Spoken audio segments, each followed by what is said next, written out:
Is So noted. now we are starting our English session now, and because hosts are not available, so just I want to start the meeting so that we should not be delayed. So I welcome you all in this meeting of this international forum, English session of the International Forum for Promoting Homeopathy. Let us have a 1 minute silence prayer so that we can start the session further. Thank you very much for your kind patience.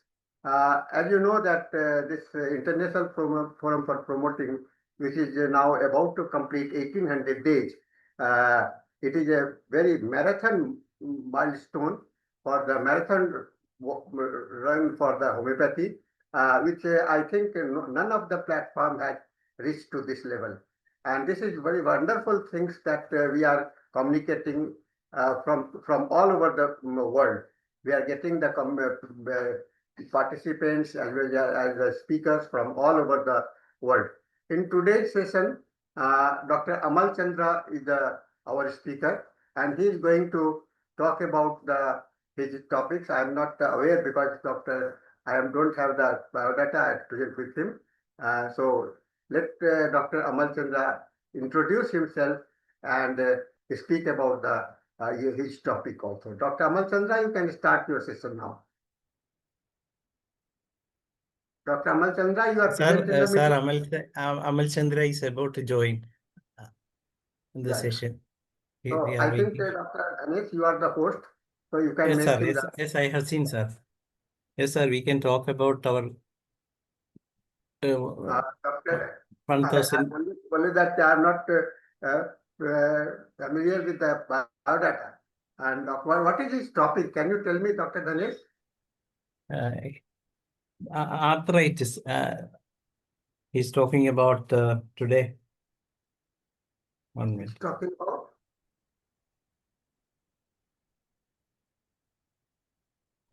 Let me see. Multi-pronged approach towards treatment of rheumatoid arthritis.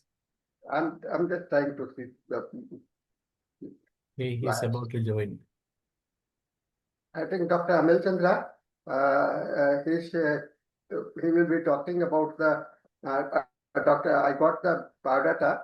He is a BHMS and he's a consultant physician of the ARTHRITDR group of clinical clinics, Cochin and Sankari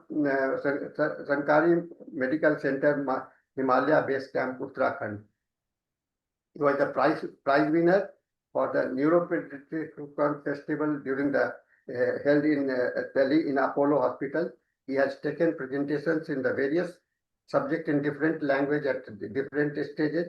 He is a second generation homeopath from his family. He has more than 5 years of the clinical experiences, and today he is going to talk about the rheumatoid arthritis, one of the important lifestyle disorders that we were just talking about in the Hindi sessions, due to the autoimmune disease type.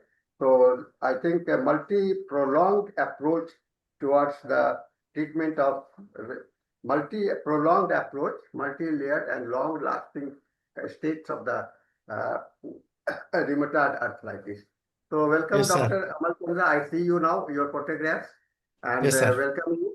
And I missed you in this session earlier also. So just you can start your session now. You can talk. Unmute yourself now. Yes. And you can share your. Yes, sir. Am I audible? You are audible. Am I audible right now? Yes, sir. I am extremely sorry I couldn't make it for the Hindi session.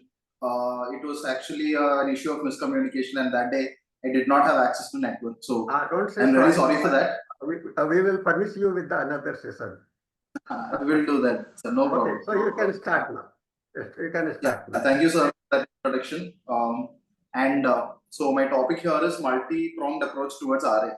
So this multi-pronged approach is not something that I feel as homeopaths we should limit it to rheumatoid arthritis for that matter. It is something that for someone like for a section of the health community like homeopaths, we treat every disease holistically. So this merely giving them a couple of medications that does not sound right from our line of management. So this multi-pronged approach to RA, which I have been doing over the past couple of years, what we've been doing is basically medications, diet, and a little bit of yoga. And so to do this, if you are not someone who is well versed in yoga or clinical nutrition, there's absolutely nothing wrong in taking help from people who are qualified in that. So I just oversee the prescription part and the dietary part of this.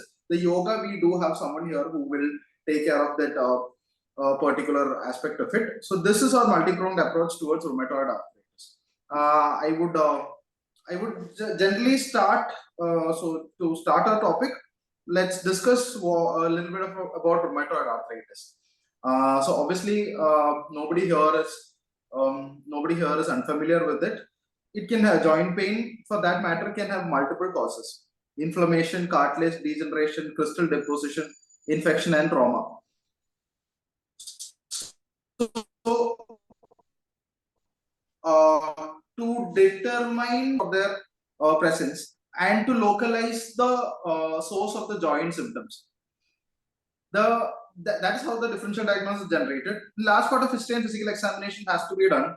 Laboratory tests and everything for rheumatoid arthritis has to be done. It is very important to make sure that you do not misdiagnose it, because you do have patients come into your OPD and tell you that I do have arthritis, my mom used to have, my grandfather used to have. But it is very important for you to diagnose it yourself before you start the treatment. So pathophysiology, it is pretty much that synovitis, and so basically RA is basically an autoimmune disease where our own body attacks our where the immune system attacks our own body, etc., etc. All that basic stuff is always there, and it is pathologically characterized by that neovascularization and the infiltration of synovium with lymphocytes, plasma cells, and macrophages. And sorry.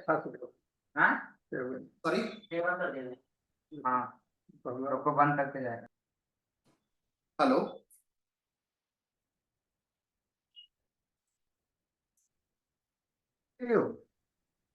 Hello. You can continue, doctor. Yes. Amal? Yes, sir.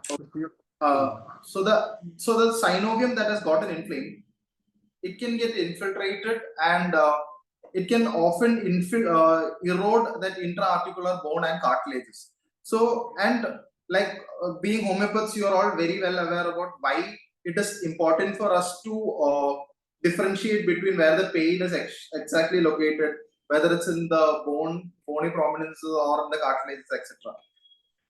And there will also be this thing called endocytis, where there is a transitional zone where like collagenous structures like tendons, etc., it will be and ligaments, etc., it will be interwoven into the bone. And this is also of severe importance to people when it comes to diagnosing.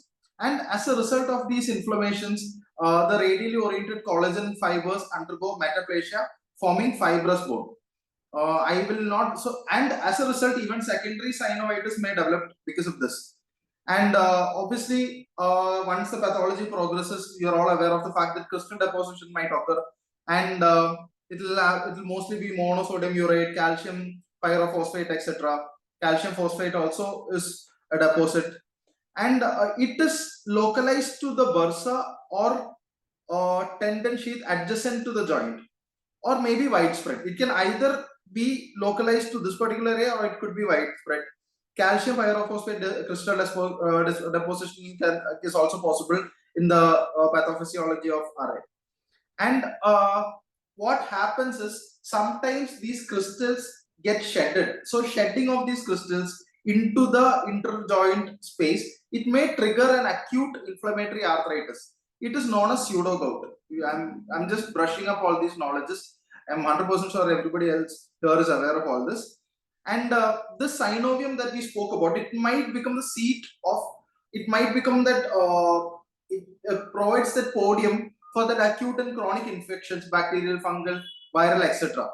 And lot of the times the infection arises from that blood-borne organisms also. And intense infiltration of that by neutrophils with recurrent necrosis of the synovium and subsequent formation of granulation and scar tissue. So while there are many classifications, the pathophysiology is very complicated, etc. It is very, very critically important for a homeopath to be aware of all this when it comes to remedy selection later on also. And obviously there is this structural, that mechanical joint derangement, that is also a factor in it. That developmental joint alterations that develop as a child, that is also a problem. Alterations of the subchondral bone, etc., osteoporosis, avascular necrosis, and Paget's disease. Alterations of supporting structures, which also results in hypermobility. Then host factors like genetic traits, obesity, etc. Degeneration of the articular cartilage is the principal pathological feature of this thing.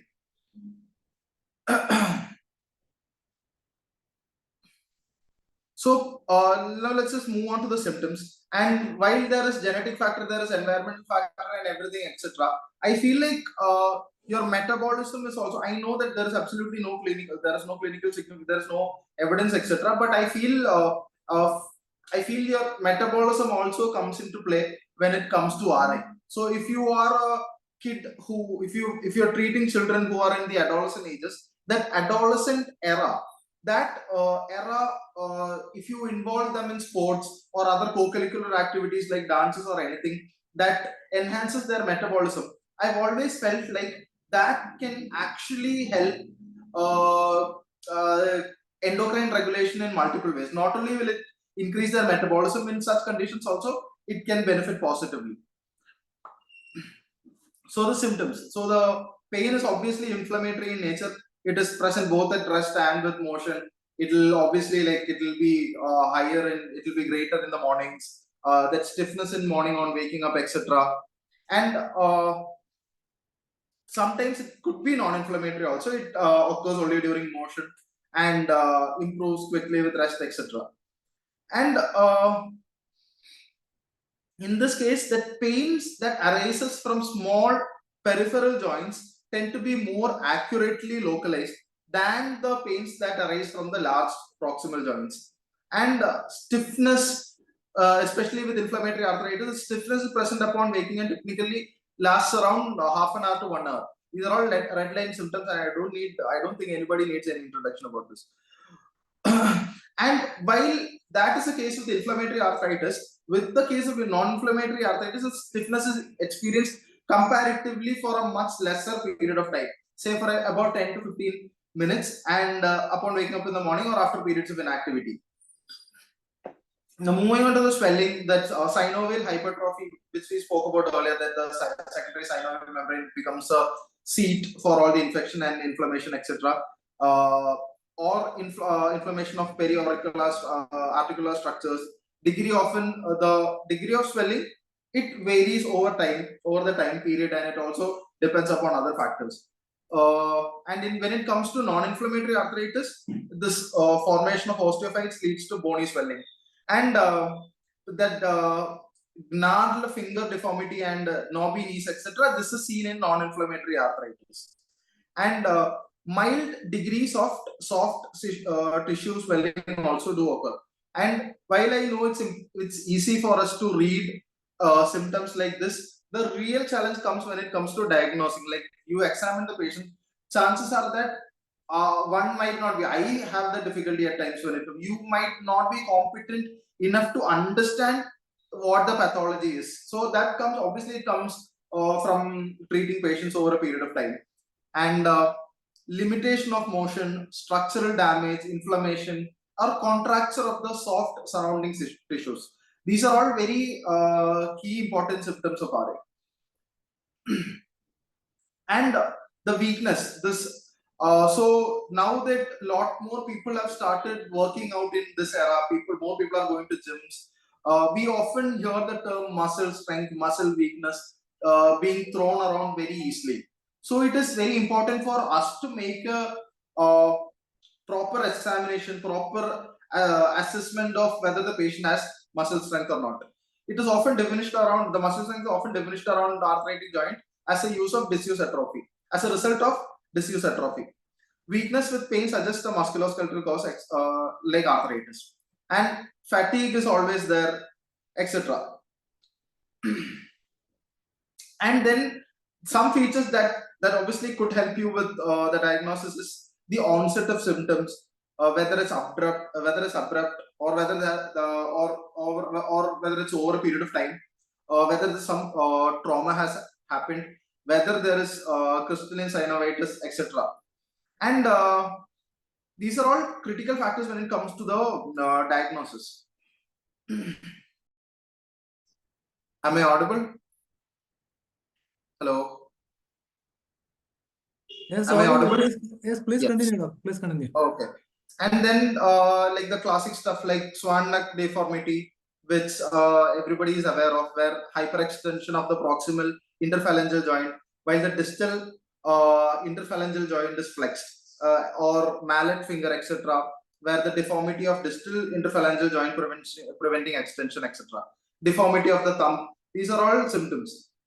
And this fatigue, joint pain, joint stiffness, this tenderness, swelling, redness, and warmth, these are all obviously symptoms. And diagnosis comes with X-rays, MRIs, ultrasounds, blood tests like rheumatoid factors, RF, and ACPAs. So these are all the diagnostic criteria for RA. And when other blood tests which you can do when RA is suspected is ESR, CRP, CBC, etc. Then sometimes RFT and LFT is also done.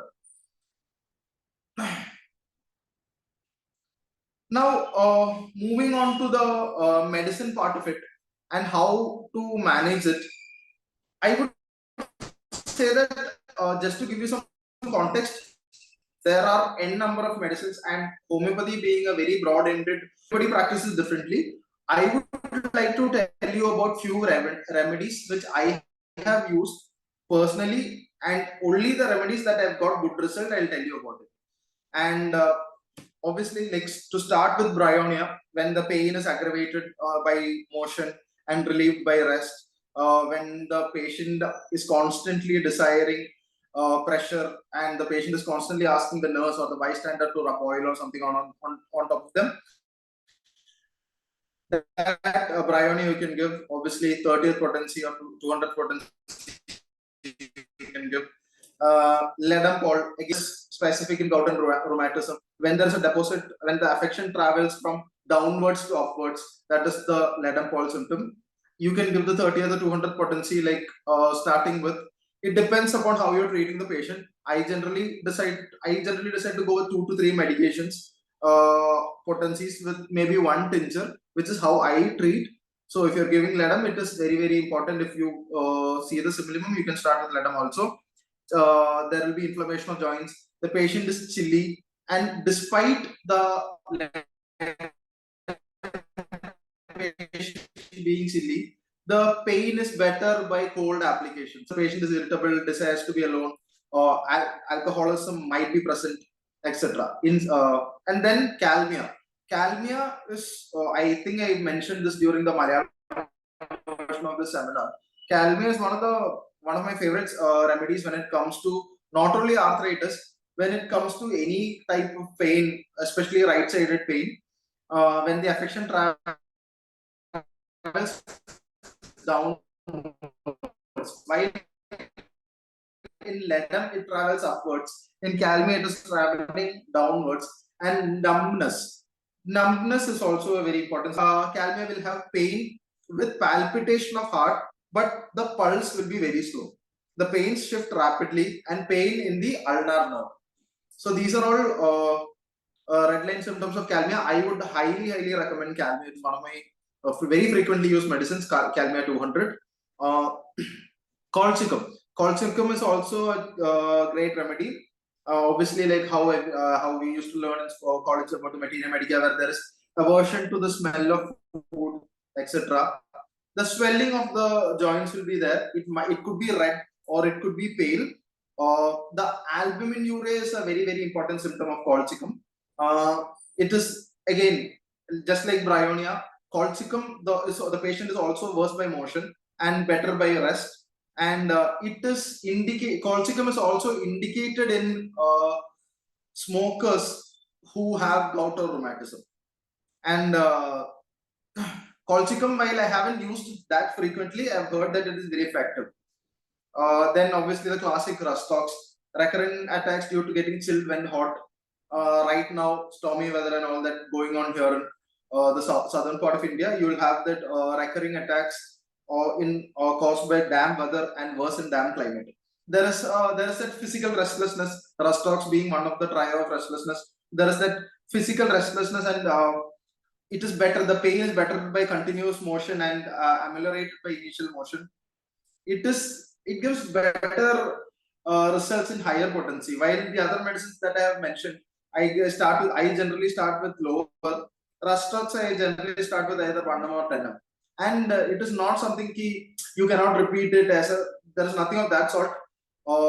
Say if you're giving a 21-day course, early morning empty stomach rust talks, one dose, it can do wonders. And then there is Stellaria media. Stellaria media, I really haven't used the potencies that much. I have been using Stellaria media tincture with good results. It is indicated in shifting pains in all parts of the body, with soreness, worse by motion, with pains in liver, enlarged and inflamed joints which are painful. It can you can also mix it in a little bit of olive oil, and you can use it externally also. Even though I haven't really used Stellaria media externally, I have given it internally. Stellaria media tincture, 12 drops in 1 teaspoon water 2 or 3 times a day. The patient feels symptomatically much better. Then dull camera, just like rust talks, we spoke about the weather, which is very important. Dull camera, it is rheumatism from getting cold and wet due to living in damp areas, etc. And I feel like it's very particular. Dull camera becomes very important, because when you live in places that will be sunny one day, but the next day it will be raining, the next day it will be sunny again, or even in the same day you will have weather being a little bipolar, like in the morning it will be sunny, by the evening it will be very stormy and all that. In such tropical climates, dull camera is very effective. The lower potencies itself is more than sufficient. Very effective remedy. Then moving on, Pulsatilla. Apparently it affects that. It is most, like everybody else knows, it's more towards the constitutional side. Like you have all these mothers in their late 50s and all, they come to you with their RA, which has been, they've probably been on allopathic painkillers for a long period of time. They are a little distressed, sad, etc. For such people, Pulsatilla higher and all, it is a very good solution, and obviously better in open air and aggravated by warmth. Pain in heels, it's like the pricking of nails, and pains shifting from one place to another. It is the pains are aggravating at night, etc. These are all the indications for Pulsatilla. Higher potency you can give, lower also you can give, but I mostly practice with higher. It is very effective. But again, it comes down to that constitutional management, etc. Then Gaultheria oil, that Gaultheria tincture in 10 to 20 drops as external application, that is also very effective. Then Asclepias. Asclepias is a wonderful remedy. Asclepias, again, I have not really used potencies that much. Mostly I've given tincture only. Once or twice I've given, but it seemed to be really effective. The patient was feeling symptomatically better. And then guacum. Guacum, I'm very sure everybody here would have used it multiple times. That heat is being radiated from the joint. Like you will have the patient come tell you that that particular affected joint feels really warm, and even on examination you feel that warm. That is a very good indication of guacum, and it is mostly suited for syphilitic and tubercular constitutions. And the warmth again aggravates the condition, and there is that shooting pain from feet to knees, and tibia is affected, and the patient is obviously better by cold bath and cold application. So guaiacum, mostly used in potencies 30, 200, etc. is used. I mostly use potencies, a very effective remedy again. But again, these are all specifics and it depends on how you interpret it and all that. Then lithium carb, sometimes when the uric acid issues we are having, and that chronic rheumatism is there, like you see that patient that has been battling with it for a year, for a few years. You see that patient and the patient tells you there's a family history and all that. Lithium carb is a very good remedy. And then that painfulness in small joints, just like Actius piccata, lithium carb is also that painfulness in small joints and all that is very, very evident.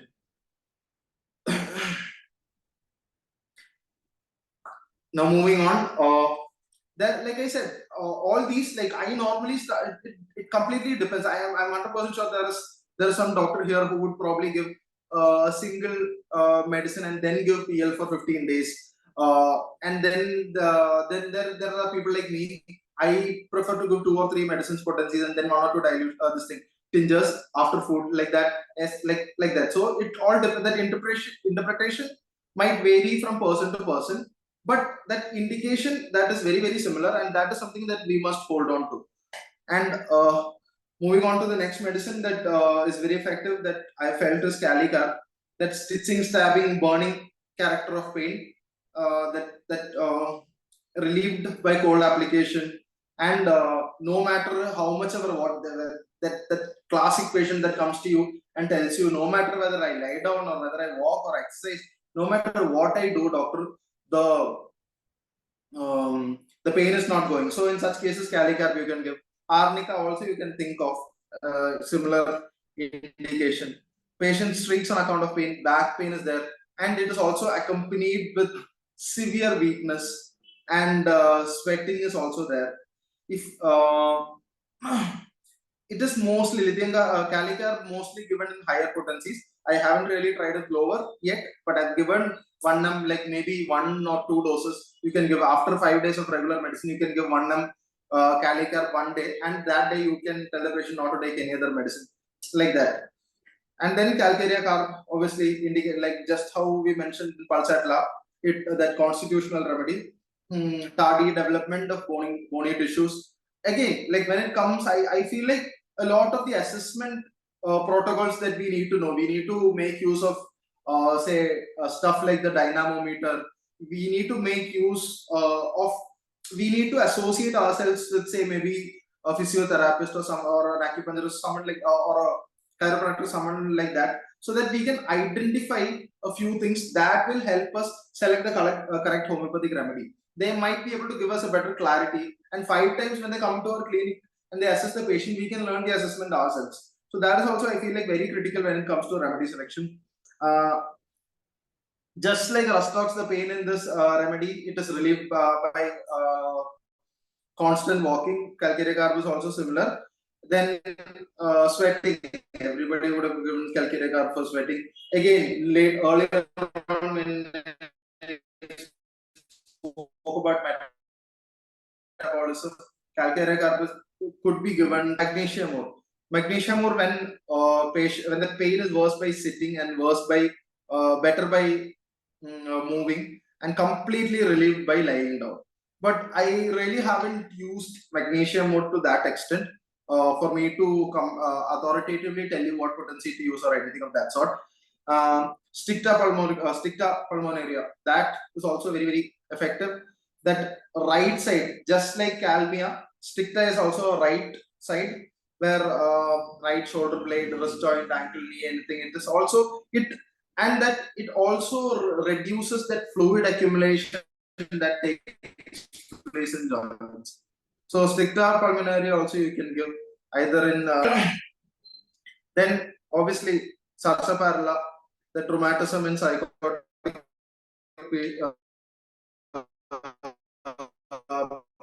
persons due to suppressed gonorrhea, important. So if you find some patient who comes to you who has rheumatoid arthritis after undergoing some cosmetological procedure, you can think of sarsaparilla, because that suppression will also be there. You look at any Indian suburb right now, you will find that there are more such cosmetology clinics are increasing day by day. A good number of these procedures, which ideally should be done by dermatologists, are being done by non-professionals, and this is very, very important. This will lead to the incorrect management of many conditions. It will lead to suppression, and when such cases come, you can think of sarsaparilla. And then the classic Berberis vulgaris, both 200 potency and in tincture format is indicated. It is a very good remedy, as we all know, for renal calculi, but it could also be given for rheumatism. If it attended by that, if rheumatism is accompanied by that renal pain, backache, etc. And a peculiar symptom of Berberis vulgaris is that heel pain will be there, but the heel pain reduces the moment you put your weight on top of them. That is a very, very important symptom of Berberis. So that is also something to note.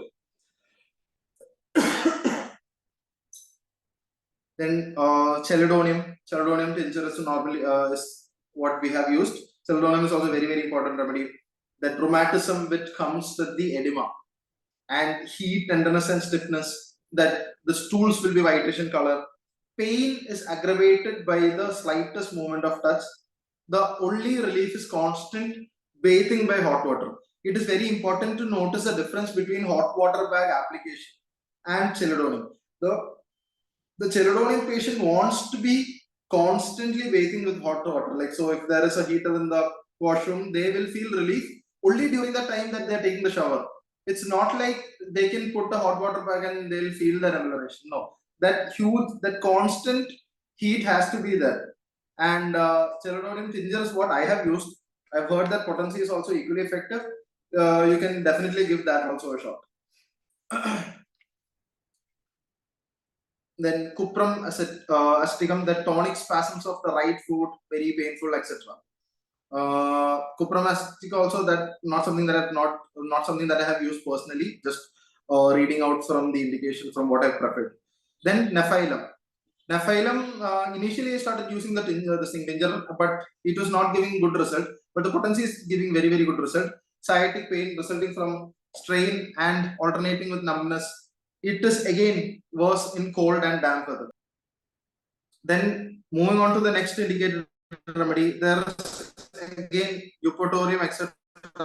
But like I said, I haven't really used eupatorium to treat RA. I haven't used eupatorium personally to treat RA, but it is clearly indicated in it in cases where inflamed nosoditis of the finger joints, elbow joints, etc. And then we move on to the next remedy, which is kali iodide. Kali iodide is also a very wonderful remedy. Rheumatic gout which affects every joint. The subjects who must keep in motion in the open air, which gives relief. And they are fatigued when they are keeping quiet, but they are also ill-tempered. They become fatigued when they are silent, when they are asked to remain silent, but they are also very ill-mannered and bad-tempered, etc. And there is that irritability is constantly there in kali iodide patient. Now moving on, rhododendron. Rhododendron, wonderful remedy. Like I have used both the tincture and potencies to really good effect. That rheumatic pains which wander from joint to joint, and there will be swelling of multiple joints. And very similar to Rustox, that was before or during thunderstorm, cold or wet, unsettled weather. Obviously better from warm wrapping, that hot water bag application and all, that rhododendron patient will feel relief. Enlargement of joints is there in rhododendron patient, but it is not due to any deposits. It is due to the arthritic nodes. Like I said, that is a very significant difference between other conditions. And then rhododendron, I feel like more than the tincture, the potency has been effective. Rhododendron 30th potency daily once has been proven to be very effective in RA. Phytolacca, that chronic bruised state of the body. Like the patient will come and tell you that for the past 1 year, I feel like my body has full of bruises everywhere, despite not being in any accident or in any trauma. So it's obviously worse at night, and it is worse from the warmth of the bed or from warm applications.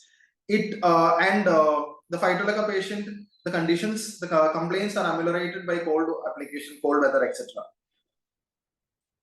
Then, in addition to this, these remedies, we also have acid benzoicum. That acid benzoicum, the biggest indication would be that urine color itself, urine is scanty, and there is bloody brown black urine. That is also there. Rheumatic and gouty pains, benzoic acid blanket remedy, you can give the potency. It is very, very effective. The urine forms the urine, because it contains that uric acid, it forms the red deposits. And the rheumatic pain reduces slightly if the patient simultaneously catches URTI, say a common cold or anything of that sort. The suppressed pains go to stomach, and when there is edema of lower extremities, acid benzoicum can also be thought of. Then obviously forgets words while writing and all that. Again, kind of a constitutional remedy, but still, when it comes to gout and rheumatism, acid benzoicum 30th or 200 potency is one remedy you can always rely on. That urine color and urine deposit is like a red line symptom. You can rely on that to use the indication. Then oxalic acid. Oxalic acid, I have a personal experience with oxalic acid, because I think 4 or 5 years ago, and I was having this pain in my back, and I tried a lot of medicines. I tried Belisperin, I tried calciraflor, I tried a lot of medicines, but I was not getting any relief. I constantly had pain. I was going to the physio, I was not getting. I was on the verge of going to a hospital here. But before that, my dad suggested me to try oxalic acid just once, because of that one symptom, because I was having pain in that one particular spot. And after trying that oxalic acid, within 24 hours itself, the pain reduced. And by the next 24 hours, there is no pain, I was feeling that mobility and everything had come back. So oxalic acid per se, that's a wonderful remedy. And especially this symptom, you have to keep in mind when the patient comes and tells to you that the pain is there in that one particular region. That is very important. Then pain under that point of scapula between shoulders, extending downwards to small of back. Violent aching pain in the back, down thighs, and the pain is relieved change of position and all that. So I feel like oxalic acid, while not necessarily the patient is complaining of that nature also. Then another remedy that we don't really talk about much, but is actually very critical when it comes to rheumatism, is antium crude. Because I had one patient today. I had one patient, suspect her to have juvenile idiopathic arthritis, because during the case taking, that is what I felt. She had come today, like in the evening OPD, and her mom was telling me that they are based in Qatar, and this kid has been having pains for like 1 or 2 years now, and they have tried many treatments, but without a permanent relief. And the only permanent relief that they got was once when they consulted a homeo doctor. And I was taking the case, and that kid is having stiffness and difficulty in motion in the morning itself. So I've written and given the blood test and all, but I've also given them the medicine. I gave them antium crude.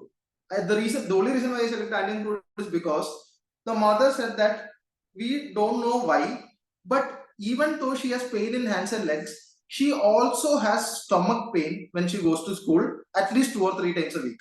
And they've gone to multiple doctors, but they have not really been able to identify the etiology of this so-called stomach pain. So when I heard that gastric symptom along with this arthritis, antium crude should come to your mind, because it is a very important remedy for that. Gout alternated with vomiting. When that rheumatism and gout symptoms reduces, the vomiting comes on. and that GI that access is there, so that connection is always there, and it's very important for us to keep in mind this remedy. First time I'm prescribing this, but let's hope she feels better. And then aconite, like I think there's this piece of literature. If you go on and read that book, you would see that he has started every treatment with aconite, because he says that there's this unaddressed fear in everybody. And aconite in rheumatoid arthritis, you can give, it is given for people who have that shooting pains. And the shooting, aconite is relevant here because the pains in an aconite, the shooting pains in an aconite patient is stimulated by drinking wine or other stimulants, which is very, very common in modern day life. Like someone who comes back from work and once they start drinking, that pain starts. So that is a red line symptom for aconite, and it is generally the 30th potency does wonders. Or you can give a single dose of aconite vannam the first day before you start treatment.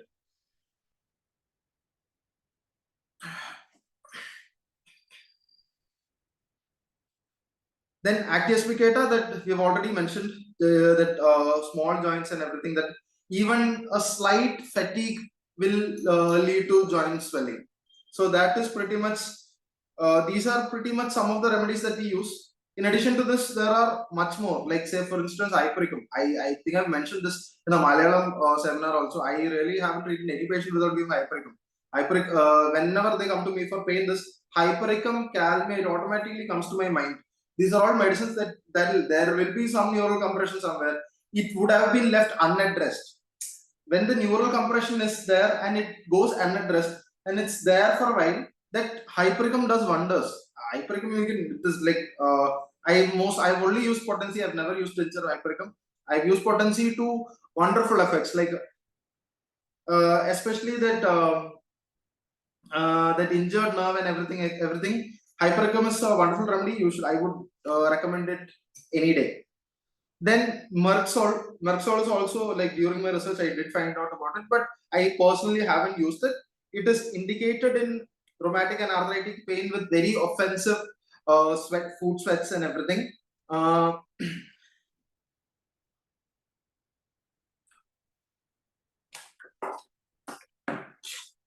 Just excuse me for a second. Yeah, my iPad's charge was running a little low, so it's trying to connect it. Yeah, sorry. Then Apis mellifica. Apis mellifica, again, inflammation of the joints with that stinging pains and which has that swelling. It is worse in warm room and better by cold application. The parts look red and hot to touch, edema, etc. And you can use 30 to 100 or higher potencies on a regular basis. Apis mellifica, you can use it to get really good results. Then causticum. Causticum, again, a constitutional thing. Rheumatoid arthritis, which is better in damp and warm weather. So it is like the opposite of Rustox and rhododendron, most of the remedies. It is better in damp and warm weather. That stiffness of tendons, weakness and trembling will be there, especially in joints where that RA, where the joints and tendons are very stiff and shortened. That joint deformity is there, etc. Causticum you can give. Causticum 0 bar potency also you can give. Causticum higher potency also you can give. You can repeat it very frequently compared to other medicines. It can actually do wonders. And that trembling kind of paralysis, that is also indicated in causticum. Then in addition to all this, you also have the classic remedies like arnica, auromet, or Auromure, etc. Arnica, obviously, when the patient is afraid to touch or approach, and sore and tender all over, like no matter wherever he lies down, the patient is not able to sleep. Even the finest mattress might not make him or her comfortable enough to sleep peacefully. And rheumatic fever also, like in that such case also you can give arnica. And then obviously auromet, where the pain wanders from joint to joint, and there is swelling of joints, there is affection of cartilages. So like I said, that sphere of action in auromet is much greater than other remedies. That it is there it acts on the joints, it acts on the cartilages and the bones, and it also acts on the periosteum. So from doctor's POV, that Aurum-Met's utility is very, very high. Again, you can give higher, you can give zerobar potencies, or you can give higher, etc. These are all very, very Aurum-Met, Arnica, and all are very classic, very, very useful remedies. Another one thing that I used to very, very great extent is Argentum Met, because I remember initially when I started practice, like there was this old lady who used to come to me. I gave her Belispernis, I gave her Belladonna, I gave her Rustock, I gave her Bryone, I gave her everything. And finally, the treatment went on for 30 to 40 days. And I actually started feeling bad because I knew that the patient was not getting better. She kept on telling me that she was feeling better, but I could see that she's not feeling better. And initially, in Indian, what I did was I gave her Argentum Metal.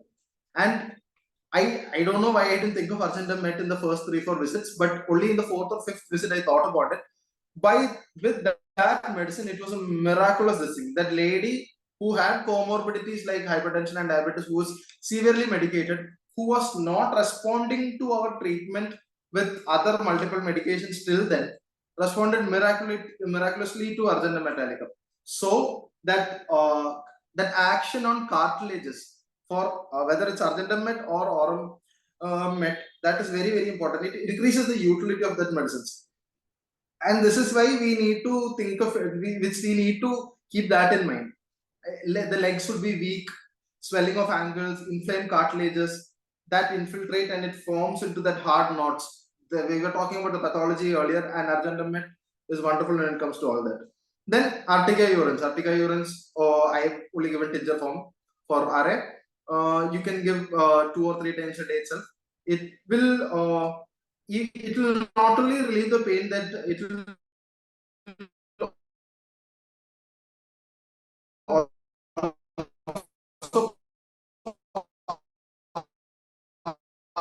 a lot of gravel with urine. So the patient will definitely feel much better. There are much more remedies that you can see that. I really want to talk about one more remedy. Could be calcarea floor. That calcarea floor at higher and all, like again, like when in my personal opinion, in my personal experience, where I have treated patients say for 30 to 40, 50 days and there has been no relief. But when I gave calcarea floor higher, the patient showed really good relief. And it is used for that defective bony growths that and the patient is better by warmth and worse by cold. And obviously, most of us use 6x calcarea floor, but calcarea floor 1M is also very effective when it comes that rotagraveolens for pain extenders, that hand weakening of hand grips, etc. Pain is there in the long bones. We use the potency. It is also useful in injuries and fractures, etc. So Ruta is a very, very important remedy when it comes to RA. You will find that there are hundreds of other medicines also you can use in RA for homeopathy. Like I said in the beginning itself, it depends upon individual to individual. These are the medicines that are used. In addition to this, I also give Gaultheria tincture. I told you that guaiacum I normally use potency, but in addition to that, I sometimes give guaiacum tincture, Gaultheria tincture, Stellaria media tincture, Hymosa tincture. These are all along with that, depending upon the intensity of the patient, and you want to, like, say, satisfy them. Like, they're very skeptical. If the patient comes in, they're very super skeptical about the efficacy of our treatment and everything. In such conditions, initially the 10-15 days, you can start with these mother tinctures also. The palliation will be there. They'll be really happy. In addition to this, obviously externally we can apply oils, etc., etc. Now, this is the medicine part of it. Now, moving on to the diet part of it would be. Excuse me, doctor. So Only basically, diet. Only 5 to 6 minutes. Okay. So I just compress it and tell you. I think you can have another session on diet another day. That's better. Yeah, okay, sure. No problem, sir. Okay. Anyway, nice presentation, but I think it is congested. Around 40 medicine you mentioned. So we know that the limitation of human brain. We can't remember all these things. Instead of going through all these medicine, I think you might have stressed on a couple of medicines with their special indications. Definitely, then a nice comparison is always needed. Then you just mentioned about this application of this warm water and cold water. That must be told together. So you mentioned about guaiacum. Yes. Another is chelidonium, just opposite. Okay. Then again, the Yes. pain comes upwards and downwards. Yes. Well, like medicines, not remedies, not medicine. That Sir, I'm not able to. Sir, actually, I'm not able to hear. some network problem is there, I think. Am I right? Dr. Shaila, am I audible? Dr. Shaila, please. You please unmute. Okay, audible ആണ്. So Another doctor audible ആണ്. there is some network problems, Dr. Amal Chandra. That's a problem, maybe. Yeah. During your presentation also, there are some network problems. Some interruptions. Yes, Okay. some interruptions. I was Anyway, using the Wi-Fi here. I'm not sure. don't worry, it's quite natural because the technology is still a long way to go to identify the scientificity of homeopathy. That's we all know that. Just like that. It's time for discussion. Those who would like to participate or can add something to this question. Dr. Ram Parvesh Shah. Sir, what is your opinion? One of the senior most physicians in this group, sir, please. Yeah. Thank you, Dr. Manoj ji and Dr. Namaskar, Dr. Saila, and congratulations, Dr. Amal Chandra. Very nice presentation, excellent sir. Lot of medicine, 40, 45 medicine against the rheumatoid arthritis. Very good described according to symptom, emulsion, cold water, hot water. But arthritis, rheumatoid arthritis, autoimmune disease. So, angle of treatment. There are 3 angles of treatment. Symptomological angle, miasmatical angle, and pathological angle. So, according to symptom, Dr. Amal Chandra, symptomological angle. लेकिन chronic case is the miasmatical angle is essential angle. Without medicine, not cure the disease. So, miasmatical angle, psora, psychotic, and syphilitic. So, arthritis, rheumatoid arthritis, medorinum is the suited remedy. Medorinum, natrum salt, etc. So, lot of medicine. So, very, very thanks, Dr. Amal Chandra. Very nice. Thank you. Yes, thank you, sir. Definitely like that you mentioned about this rust talks and well Kent often I think the Kent's material it says that the deeper rust talks is tuja. Then this calcare floor and rust talks having similar manifestations. One is hot, other is chilly. So while presenting a material medica, it should be those who are listening the program should remember always these things. How can be remembered? By projecting in this way, just opposite condition, just the concomitants, Okay. and the characteristics. Well, these things should be blended because this is very rich. We have we know about the therapeutics of this rheumatic remedies by H. Roberts. Hundreds of medicines are there. Dr. H. Roberts' rheumatic remedies is a wonderful monumental work, I must say. I think in the coming days, when especially the DM homeopathy starts, the rheumatology is there, and this should be a base textbook for those students who are studying for the DM, rheumatology. That much medicines. But always, a student of materia medica should be well aware of the homeopathic philosophy. Otherwise, he can't remember, he cannot catch it. When a patient presents the characteristic symptoms, what is the characteristic? In this case of disease, it means the individual symptoms. So such kind of presentation is needed. So I think you are a young talented physician, be able to do that. In the coming days, we are all expecting such type of presentation from you. Definitely all the best for your future, and it's time for them to wind up the session. Anyway, nice presentation. On behalf of IFPH, I express sincere thanks to Dr. Amal Chandra and all those participated in this session. Hope you will meet again tomorrow. Till then, goodbye. And Dr. Shaila to continue the program in Malayalam with Dr. Sridhar Group, another legendary man. Please, sir.